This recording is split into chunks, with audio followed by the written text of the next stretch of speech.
FM News Talk 97.1. On-demand audio. The percentage of people who are in the union in the context of the overall workforce is a little above 7%. In Missouri, it's about 8%. So it's clearly the minority. And there's always the question of why is it that the 1%er bosses of those 8% get to dictate whether or not someone who is in a particular trade has to be a part of their group in order to get a job in like in St. Louis City or in other parts of the state. This is what is continuing. You have 8% that it's really hampering job growth. And Missouri is one of those states that is considering right to work. It's been placed on the calendar. We saw what happened with the de facto right to work introduction in Wisconsin with the public sector union workers. We saw what happened in Michigan. Now Missouri could be the next state, which would greatly help out in the battle between jobs and the battle over jobs between Kansas and Iowa and all of the other right to work states that surround Missouri. Now, joining me right now is Missouri Speaker of the House, Tim Jones. He put it up on the Senate calendar or the House calendar rather for perfection. It needs to go to the Senate. I know that folks are everybody in all of the unions apparently all have the exact same day off. They're all wearing the same things and carrying the same signs today and protesting peacefully right now in the Capitol in Jeff City in Missouri. Speaker Jones, first off, thanks for joining me. Secondly, how much of a fight was it to get to this point with getting it on the calendar? Dana, thank you for having me. It's always good to speak with you. And Dana, it has been a battle, and it shouldn't be this hard though, Dana, because I would think that the workers in the state of Missouri would want the same freedom of choice in whether or not they have to be forced to join an organization or not as a condition of work, and how they want their wages spent as far as union dues that the workers in the 6 of our 8 bordering states have. Dana, I can't understand why this should be partisan, why this should be political in any way. Dana, to me, it's about economics. And Missouri either wants to have more manufacturers come back to our state because so many have left. Missouri either wants more jobs, whether they're union jobs or non-union jobs, or, Dana, we want less business and we want less jobs.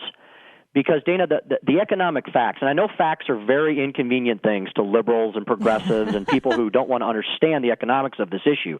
But, Dana, the facts are the states that have employed worker freedom and choice, that are right-to-work states, 24 states in the union, by the way, nearly half the country, they have added more jobs than the closed union shop states in the past many years. They've added union jobs. They've added non-union jobs. Unions are growing in those states. Non-union shops are growing in those states. You know why, Dana? Because jobs are going to those states, because there's less barriers in those states to job growth and job creation. It's an important economic issue for Missouri. We can be like Illinois, one of our few bordering states that doesn't have the right to work, or we can be like the 6 of our other 8 bordering states that are growing, creating jobs, and creating more opportunity for their citizens. Yeah, exactly. The biggest criticism that I hear, and this is basically the only criticism that I hear from that would even I think is worth entertaining, is when people say, oh, well, that just means right to work means lower wages. To me, that only seems fair, and I'm going to have you answer this. That only seems fair to say if these people are presupposing that there isn't an opportunity for organic wage increase because greater job growth and et cetera, et cetera. It's Econ 101. When you hear those criticisms from union bosses, how do you respond to those? Dana, it's a great question. It's an excellent point that has to be countered with facts, once again, with economic facts. Two points in response. Number one, I say, would you rather have a job, period, that pays wages, or would you rather not have the opportunity for any job or job growth in your state? And, Dana, here in Missouri, you only need to look around the state. There is a 300-acre parking lot in St. Louis County where the Chrysler Corporation used to be up until about 4 or 5 years ago. They left, Dana. They went to other states in the South and the East that have worker freedom laws. And secondly, Dana, the other thing that this doesn't take in, that argument does not take into context is the purchasing power of people in right-to-work versus non-right-to-work states. I can guarantee you that if you look at all the states that are closed union shop states, they are generally in the north and the east, where the cost of living is much, much higher So wages in those states might be a little bit higher as well, but your cost of living is exponentially higher because you're in high tax, high regulation states versus the states that have worker freedom and choice where the cost of living is generally much, much lower. And here in the Midwest, Dana, you get the buck that you earn every day goes a lot further than in those closed union shop states in the North and East. So I argue that right-to-work states give workers the opportunity to have more because their wages will go further in states that have worker freedom and choice. That's great points indeed, and ones that you don't hear. That's not something that you hear the union bosses sending out, or you see them sending out with their talking points. I mean, it's basically Koch brothers and Missouri Speaker Tim Jones is the devil. That's kind of what I've been hearing as of late. Pretty much. But this is. I mean, we've been in the state of Missouri, my home state. I've watched as people have been losing jobs. They've been losing this battle over jobs between to Kansas or to Iowa, and in fact, that was really kind of the impetus for a lot of other states to go right to work. These other states that you were talking about, the other 24s, because they were tired of watching a hemorrhage of workers to states by them who were more competitive because it was open shop. Absolutely. And Dana, the states that have gone to worker freedom, that have right-to-work states now, it's really been dramatic. Indiana, Michigan, Wisconsin, states that we never thought would employ that ahead of Missouri. I really feel like we're behind the economic job growth curve here. And Dana, in all those states, Indiana is a perfect example. When they put right-to-work into law, not a single Republican lost their seat. And in fact, Dana, Republicans picked up seats in Indiana. And the lieutenant governor, who was either running for election at that time or re-election, that was one of her biggest issues. She was easily re-elected. And Dana, the story is the same in other states. Oklahoma has increased its conservative Republican majority as a right-to-work, worker freedom state. And as I mentioned, the workers win too. Oklahoma has added tens of thousands of union and non-union jobs. Dana, right to work doesn't mean non-union. It is not union busting. We just say, how about unions get to compete with non-union shops as well on an equal footing? That creates more job growth, more prosperity, more opportunity, more wages for all. What is the general tenor in terms of support for right to work? Because I hear whispers from a lot of conservative union members, and we have a lot of those that listen to the program as well.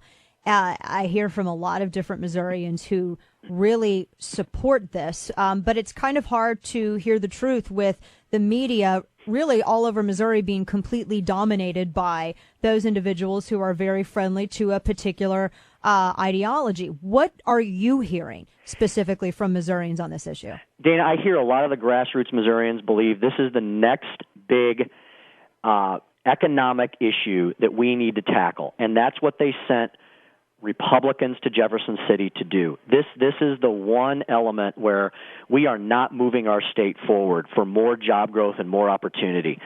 Many grassroots common sense conservatives believe that we are really being left behind in the economic dustbin when 6 of our 8 bordering states have this economic model and are creating jobs, and Missouri is losing manufacturing jobs. I've talked to small mom-and-pop manufacturers. I've talked to larger corporations.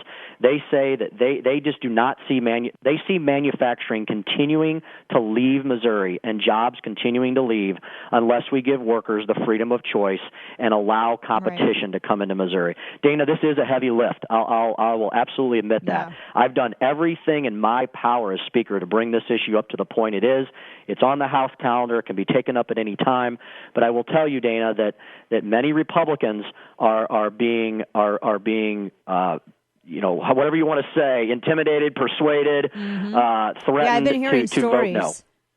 I've been hearing stories that they've had visits when they'd stopped into restaurants to get a bite to eat, that they've had some visits from folks who would like to persuade them the other way. So, and we're going to, I think some of those folks, they need to realize too, those who are wavering, that grassroots is behind them. I mean, this is only 8% of the workforce, and it's unfair. You want to talk about the 99%, well, you have this other huge percentage of people that would like to have choice and would like to not be tied to having their dues go to something they don't support. But on this, I know this has to go through the Senate. Are you optimistic? Is this going to get through the Senate easier, or is it going to be a more difficult battle than it was in the House? I believe it'll be even more difficult over there, Dana, because of their filibuster rules and just the way that things procedurally move through the Senate. It's even much more difficult over there.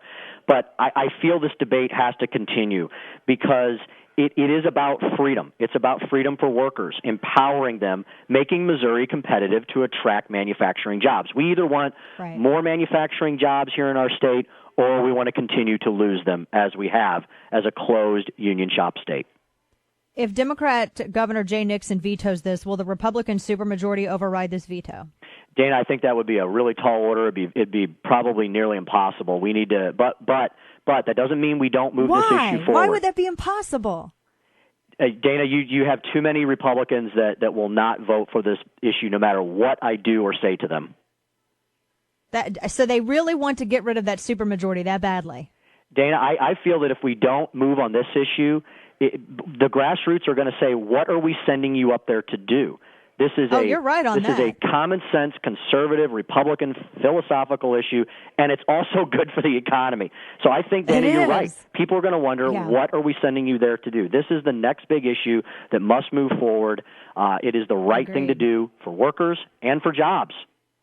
Yeah, I know it's like herding cats, and I appreciate, first off, I know you've been very accessible to those who've had questions, and I know I don't envy your job. This is why I would never run for elected office. I do not envy your job. I know it's hard work, but I hope that your colleagues realize that there is more support for than against, and people will stand behind them and in front of them if need be. Dana, I will stand with all of my colleagues that want to support this issue. It will take a lot of courage, but it's the right thing to do. As I keep saying, Dana, it's right for workers. It's right for Missouri. It's right for jobs. I don't know why we wouldn't move this issue forward and try to keep Missouri competitive with our 6 of 8 bordering states and 24 states in the union that give their workers the freedom of choice. Absolutely. Missouri Speaker of the House, Tim Jones, sir, thank you very much, and we're going to keep our eye on this story. Thanks for your time today. Dana, thanks very much. Always good to talk to you. Take care. You too.